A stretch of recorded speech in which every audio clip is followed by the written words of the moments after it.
સમાચારમાં આગળ વાત સુરતની કરીશું કે જ્યાં આગળ કેબલ સ્ટેટ બ્રિજને લઈને સાંસદે પાલિકાને પત્ર લખ્યો છે અને બ્રિજ ઉપર સેફટી જાળી લગાડવા બાબતે સાંસદ મુકેશ દલાલે પત્ર લખ્યો છે અને તેમણે કહ્યું કે વડોદરા બ્રિજ દુર્ઘટના બાદ લોકોની આંખ ખુલી રહી છે અને 2009થી શહેરના તમામ રિવર બ્રિજોની ઉપર સેફટી જાળી લગાડવામાં આવી હતી। 2009થી 10 પહેલાં સુરતના સરદાર બ્રિજ ઉપરથી અને સૌજી કોરાટ બ્રિજ ઉપરથી દર વર્ષે સરેરાશ 80થી પણ વધુ લોકો આત્મહત્યા કરતા હતા અને સેફટી જાળી લગાવ્યા બાદ આત્મહત્યાના કિસ્સા ખૂબ જ ઓછા થયા। ત્યારે હવે કેબલ સ્ટેટ બ્રિજનો સ્ટ્રક્ચર ટેસ્ટ રિપોર્ટ કરાવી અને સેફટી જાળી લગાવવા પત્ર લખવામાં આવ્યો છે।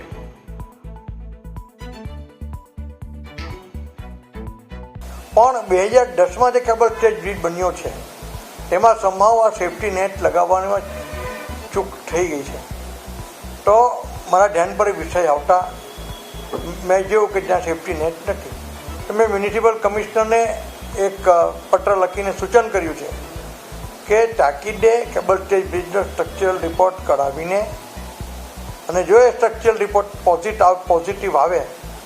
તો જેટલા પટ્ટમાં નદી છે તેટલા પટ્ટમાં એક સેફટી નેટ લગાડવામાં આવે જેથી આ પુલ પરથી પણ લોકો કૂદીને આત્મહત્યા નહીં કરે।